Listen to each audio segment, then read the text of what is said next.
పూర్లో Congress MLA Shyam Kumar అనే Congress MLA ఎవరైతే party ఫిరాయించారో వారి మీద అక్కడి మణిపూర్ స్పీకర్ గారు డిస్క్వాలిఫికేషన్ కూడా చేసిన విషయాన్ని కూడా స్పీకర్ గారి దృష్టికి తీసుకొని రావడం జరిగింది.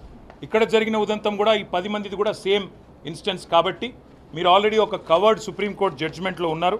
దయచేసి మీరు ఈ విషయంలో మరి నిర్ణయం తీసుకోండి. తీసుకోకపోతే స్పీకర్ పదవికి కూడా అగౌరవం వచ్చే విధంగా ఉంటుంది. ఎందుకంటే సుప్రీంకోర్టు చెప్పిన తర్వాత కానీ మీరు నిర్ణయం తీసుకోలేదనే పరిస్థితి వస్తుందని చెప్పి స్పీకర్ గారికి విజ్ఞప్తి చేయడం జరిగింది. స్పీకర్ గారికి సుప్రీంకోర్టు జడ్జిమెంట్ కూడా చదివి కూడా నేను వినిపించాను. అందులో జడ్జిమెంట్లో ఏముందో కూడా ఒక్క నిమిషం మీకోసం కూడా చదివి వినిపిస్తాను. సుప్రీంకోర్టు జడ్జిమెంట్లో దిస్ ఇస్ కేశం మేఘచంద్ర సింగ్, అంటే ఆయన ప్రదేశ్ కాంగ్రెస్ కమిటీ అధ్యక్షుడు మణిపూర్, ఆయన వర్సెస్ స్పీకర్ మణిపూర్ లెజిస్లేచర్. దానిలో జనవరి 2020లో అక్కడ సుప్రీంకోర్టు ఇచ్చిన తీర్పు ఏంది అంటే చాలా స్పష్టంగా చెప్పారు. ఏమంటారంటే therefore in any manner interdict judicial review in aid of the speaker arriving at a prompt decision as to disqualification under the provisions of the 10th schedule. Indeed, the speaker in acting as a tribunal under the 10th schedule is bound to decide disqualification petitions within a reasonable period. What is reasonable period will depend on the facts of each case, but absent exceptional circumstances for which there is good enough reason, a period of 3 months from the date on which the petition is filed is the outer limit within which disqualification petitions filed before the speaker must be decided if the constitutional objective of disqualifying persons who have infracted the 10th schedule is to be adhered to. అంటే supreme court చాలా స్పష్టంగా చెప్పింది ఏమంటే మొత్తంగా అధికారం చూసినట్టయితే speaker గారికి ఉంది ఈ పిటిషన్ల మీద నిర్ణయం తీసుకునేది, కానీ రీజనబుల్ పీరియడ్, ఎందుకంటే 5 ఏళ్ల కాల పరిమితిలో ఉండే ఒక శాసనసభ్యుడు కనుక పార్టీ ఫిరాయిస్తే ఒక రీజనబుల్ పీరియడ్లో నిర్ణయం తీసుకోవాలి. రీజనబుల్ పీరియడ్ అంటే ఏమిటి అని కూడా సుప్రీంకోర్టు డిఫైన్ చేసింది. ఏమని? 3 నెలల లోపల ఖచ్చితంగా నిర్ణయం తీసుకోవాలి.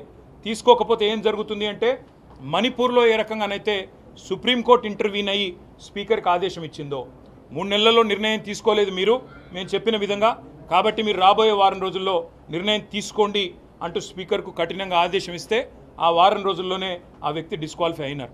స్పీకర్ గారికి గుర్తు చేశాం, మేము మార్చి 18 నాడు దానం నాగేందర్ గారి పిటిషన్, మొట్టమొదటి పిటిషన్ మేము ఇచ్చింది. ఆ రోజు స్పీకర్ గారికి స్వయంగా వారి చేతులకు అందజేయడం జరిగింది. ఈరోజు మొత్తం మిగతా 9 పిటిషన్లు కూడా బై హ్యాండ్ ఇచ్చాము. ఇంతకంటే ముందే దాదాపు ఒక 7 పిటిషన్లు మేము by email, by registered post, by WhatsApp కూడా స్పీకర్ కార్యాలయానికి పంపించాము వివిధ తేదీల్లో. కాబట్టి స్పీకర్ గారికి ఈరోజు మేము విజ్ఞప్తి చేసింది ఏమంటే మీరు వెంటనే నిర్ణయం తీసుకోండి. ఇప్పటికే 4 నెలలు దాదాపుగా కావస్తూ ఉంది, మరి 3 నెలల్లో నిర్ణయం తీసుకోవాలని చెప్పి మరి అక్కడ సుప్రీంకోర్టు తీర్పు ఉంది. దయచేసి స్పీకర్ గౌరవాన్ని, శాసనసభ గౌరవాన్ని కాపాడండి.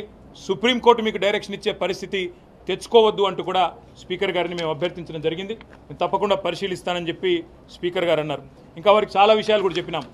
ఈ కాంగ్రెస్ పార్టీ ఏ పార్టీ అయితే ఈరోజు ఒకవైపు రాజ్యాంగం పట్టుకొని రాహుల్ గాంధీ గారు ఢిల్లీలో పోజులు కొడుతున్నారో నేను రాజ్యాంగ సంరక్షకుని అని, అదే కాంగ్రెస్ పార్టీ ఇవాళ రాజ్యాంగ భక్షకుల మాదిరిగా ఏ రకంగా వ్యవహరిస్తున్నారో కూడా వారికి వివరంగా చెప్పడం జరిగింది. చేతుల్లో రాజ్యాంగం పట్టుకొని పార్లమెంట్లో పోజులు, బయటికి వచ్చి కాంగ్రెస్ కార్యాలయంలో పార్టీ ఫిరాయించిన ఎమ్మెల్యేలకు వారిని వెన్నుతట్టి ప్రోత్సహించే విధంగా రాహుల్ గాంధీ గారు ప్రవర్తిస్తున్నారని చెప్పి కూడా నేను స్పీకర్ గారికి గుర్తు చేయడం జరిగింది. ఇది కాంగ్రెస్ పార్టీ యొక్క జాతీయ మేనిఫెస్టో. ఇదే మన తెలంగాణలోనే తుక్కుగూడలో విడుదల చేయడం జరిగింది న్యాయపత్ర. అందులో కూడా కాంగ్రెస్ పార్టీ చాలా స్పష్టంగా చెప్పింది. ఏం చెప్పింది న్యాయపత్రాలు అంటే, we promise to amend the 10th schedule of the constitution and make defection, leaving the original party on which the MLA or MP was elected, an automatic disqualification of the membership in the assembly. ఇది వారు చెప్పిన మాట. ఇది కూడా speaker గారికి చదివి వినిపించాం. హర్యానాలో ఇదే కాంగ్రెస్ పార్టీ కొట్లాడుతూ ఉంది. వాళ్ళ ఎమ్మెల్యే అక్కడ కిరణ్ చౌదరి గారు బీజేపీలో చేరితే ఇదే కాంగ్రెస్ పార్టీ హర్యానాలో అక్కడ స్పీకర్తో కొట్లాడుతూ ఉంది, డిస్క్వాలిఫై చేయండి అని కొట్లాడుతూ ఉంది. అది కూడా స్పీకర్ గారికి గుర్తు చేసినాం. దాంతోపాటు స్పీకర్ గారికి మరిన్ని ఉదంతాలు కూడా దేశవ్యాప్తంగా ఉన్నాయి, వారికి గుర్తు చేసినాం. కర్ణాటకలో ఎక్కడైతే బీజేపీ పార్టీ కాంగ్రెస్ ఎమ్మెల్యేలను కొనుగోలు చేస్తుందని అక్కడి ముఖ్యమంత్రి సిద్ధరామయ్య గారు చెప్తున్నారు. 50 కోట్లకొకరు చొప్పున పశువుల సంతలో పశువుల్ని కొన్నట్టు మా ఎమ్మెల్యేలని కొంటున్నారు అని చెప్పి అక్కడ సీఎం సిద్ధరామయ్య గారి ఆక్రోశం ఏదైతే ఉన్నదో అది కూడా స్పీకర్ గారికి చెప్పాము.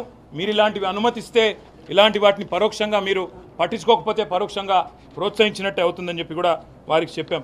స్పీకర్ గారు ఏ పార్టీ నుంచి అయితే గెలిచారో కాంగ్రెస్ పార్టీ నుంచి అదే కాంగ్రెస్ పార్టీ ముఖ్య నాయకుడు రాహుల్ గాంధీ గారు గోవాలో అక్కడి కాంగ్రెస్ అభ్యర్థులందరితో కూడా ఈ రకంగా శపథం చేయించారు.